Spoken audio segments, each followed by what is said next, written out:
Yo, what's going on, guys? Welcome back to the Crack and Power Podcast. We're your hosts, Yoshko and Brandon. In today's episode, we're going to be talking about the 5 healthy habits of overachievers, from decision minimization to building morning routines. Let's dive in.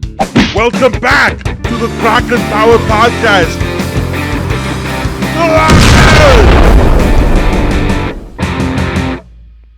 So, Yoshko, what's your morning routine like? So I've changed my morning routine so much from when I was younger to now, but I'm a true believer that your morning routine doesn't matter as much as most people think. That, if you wake up, you have to go for a walk, you have to meditate, you have to journal, you have to do all of this stuff. I do think that all those things are great, and I'm sure they're going to help you, but at the same time, it can be a little bit too much. And I also don't think that, you need to start your day with a cold shower, that you need to make your bed. There's many things that a lot of people do that are completely worthless, hands down for sure. Specifically for me, what I do is I wake up in the morning, I eat, I write my stats on my tracker, how many steps I had yesterday, my weight, those kind of things that I'm currently tracking. And then I like to go for a walk. So that's how I start my day. And then I just listen to whatever podcast kind of motivates me for work. And then when I come back, I just start working. That's my morning routine. Yeah, I think what you're trying to say is there's been such a big emphasis on morning routines over the past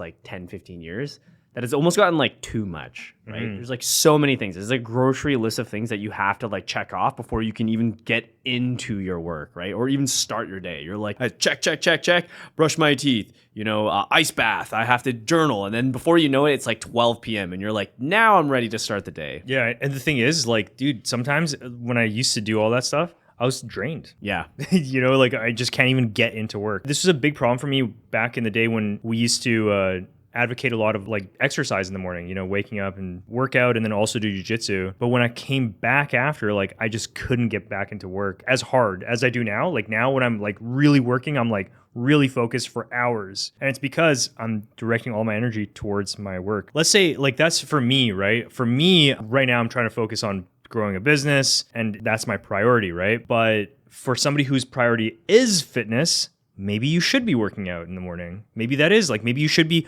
waking up, going for a walk, and then going to the gym. Maybe that's what it is, right? Yeah, and I know that you and I are fairly morning people, but I still think that first part of the day, you're only going to have a finite amount of attention span as well as a finite amount of energy to pour into kind of those things. And faster you can just get into doing the things that are your priority, the faster you get the ball rolling for the rest of the day, realistically. Yeah, exactly. So what's your morning routine? My morning routine, I basically wake up, I brush my teeth, I go work for an hour, and then I look after my kid, and then I just work out. Okay, yeah. But I do that pretty much every day, and that's kind of works best for me, because if I wake up and before I would be okay, I gotta meditate for 10 minutes. I gotta go to the gym. I gotta come back. I gotta take a shower. I gotta slam a protein shake with coffee in it, whatever, right? Before you know it, it was 10, 11 o'clock, and I've gotten nothing done. Speaking on meditation, so that's something that a lot of people advocate, especially in the morning. But I do think that there is some benefit to meditation that's not just a spiritual thing, right? It for sure minimalizes anxiety, and there is definitely mental health benefits for it. But for me, what I found was that if I do activities that are like meditation, that it almost gives me the same benefits as meditation. And what I found was reading a book is almost the exact same thing, where when I'm reading, my mind will start drifting off, and then I have to pull back to the book, and then over and over and over again, right? And then over time, you get better and better at just focusing on one thing over time, which is exactly what meditation does as well. That's what the benefits are. You have all these thoughts that are going on in your head, and you're trying to just calm your thoughts down, not trying to think about anything, which is impossible. And then as soon as you notice that you're drifting away from focusing on your breath, then you pull yourself back to your breath, And so that's what meditation is. And that's essentially the exact same thing as reading a book. It's the exact same thing as when you're doing, when we were doing jiu-jitsu, classes, right? And then you guys would be explaining some sort of move, right? And then I'd be watching and I'd be drifting off, and I'd be oh, I'm here, I'm focusing on this, right? And I do notice that at the beginning of the day, it's way easier to focus than it is at the end of the day. So it you can find these moments of meditation and trying to train that meditation and get better at it. It doesn't necessarily have to be purely meditation. So yeah, just because I guess what I'm trying to say is for the morning routines, you don't have to do something that somebody says, you know? You can find your own way of doing it as well that works just the same, maybe gets the same result. Like, what is the point of doing your meditation? And then finding something that you can do that fits well with the way that you do things and like fits well with your goals.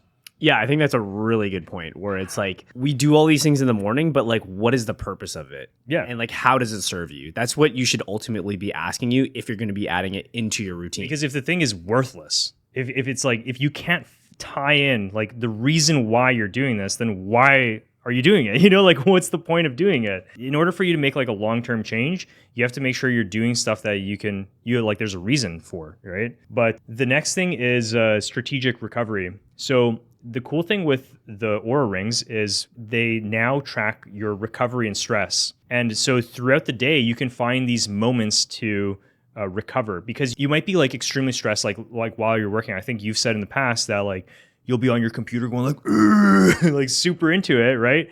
And you might need some recovery even after doing that, right? And so you need to find these like moments of restorative time, and that restorative time might be something like maybe even just changing what you're currently doing, like going for a walk. It might be like laying down on your couch for a bit. It might be maybe even having a meal, or maybe just going up, like coming out of like your cave at your home office or at your office at home, and like maybe if you're in your office in like a building or something, you go to the water fountain and you like chat with some people, you know? It's like you have to find these moments of recovery, and you have to understand that it's not just necessarily a distraction. It's like an opportunity for you to disconnect and recover a little bit. Yeah, and I think one of the best ways for you to actually do this is to actually put it planned into your schedule. Yeah, too, totally. right? It should like there's a difference between distraction and a planned break.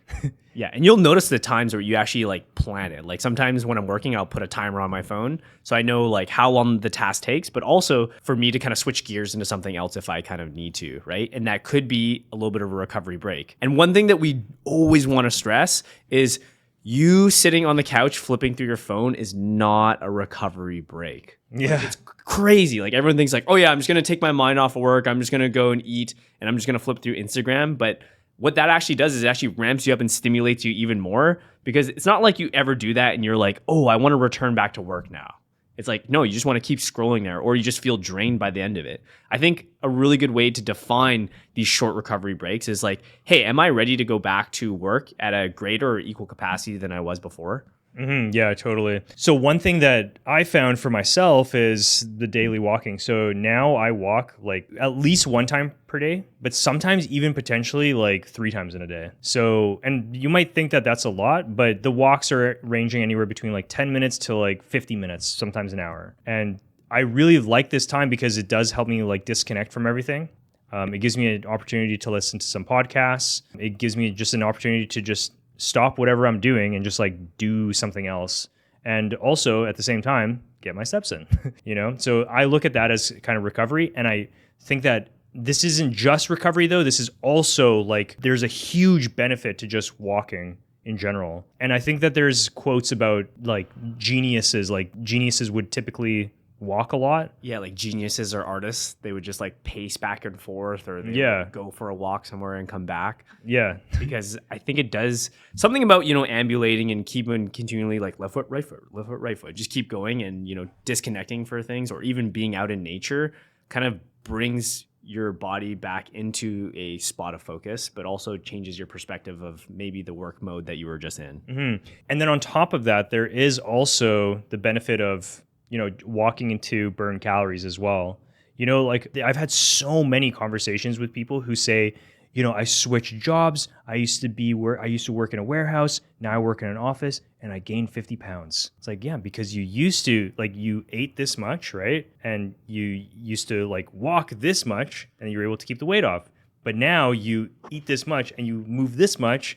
And so now you're obviously going to be overweight, right? So for most people, like what they need to do is add way more activity into their life. And that's why it's so worth it to just like find opportunities for you to walk. And one of the best ways to add this in is to just walk after a meal. Maybe you can start with walking after dinner, right? Just like, and literally just like a 10-minute walk, because that even adds like potentially like 1,000 steps, right? And then from there, add in a lunchtime walk as well. That's another 2,000 steps. And then from there, you can maybe increase how long you're walking, right? And just use it because like you can tack it on to the thing that you're already doing, which is eating dinner.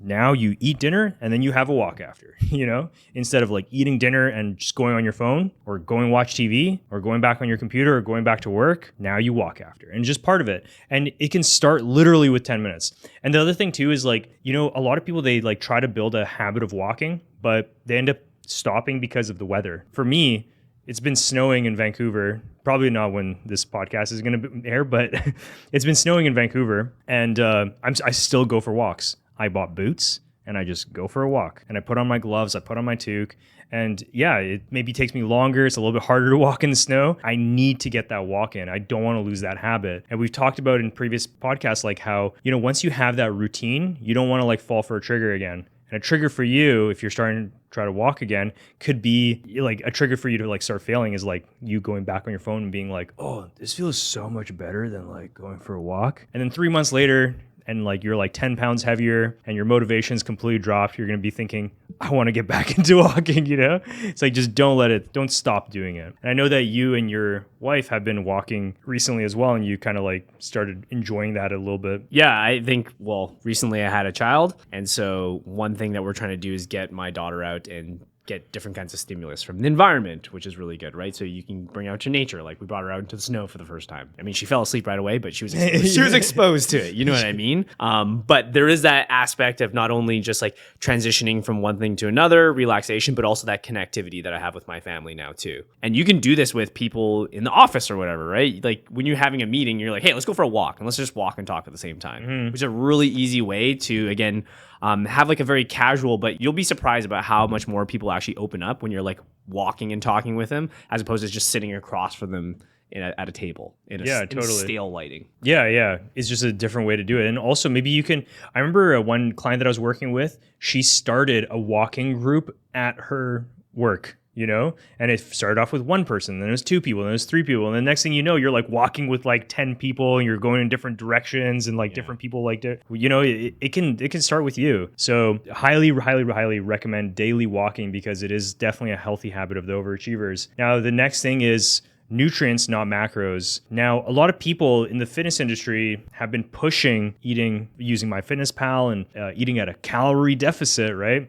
But the one thing that they're neglecting is nutrients. But the one thing that is really like shows somebody who's really passionate about the way they feel, how healthy they are, somebody who's passionate about their health, somebody who's passionate about their work ethic, they typically don't just eat like macro-friendly foods. They're eating things that are going to nourish their body however they think that is, right? So that is a huge thing that I think a lot of people need to focus on, is just eating healthier in general, not just about the macros. Yeah, and I think people are on the right track with the macros, like they're controlling calories or controlling protein, but there is a big missing piece of it. And it'd just be like the same difference is if you have like a very expensive car, right? Yeah, you could put fuel in it, right? But there's a difference between, I don't know what kinds of gas there is, octane, yeah, you know what I mean? 87 and 97, right? There's a big difference between the two. And I think one of the easiest ways for you to focus on adding good micronutrient profile to your diet, making sure you're adequately topped up across the boards, is just focusing on whole single ingredient foods. And that's primarily what we preach to a lot of our clients. Like, try not to eat things off a shelf, try not to eat things in a can, like try to eat things the way that they came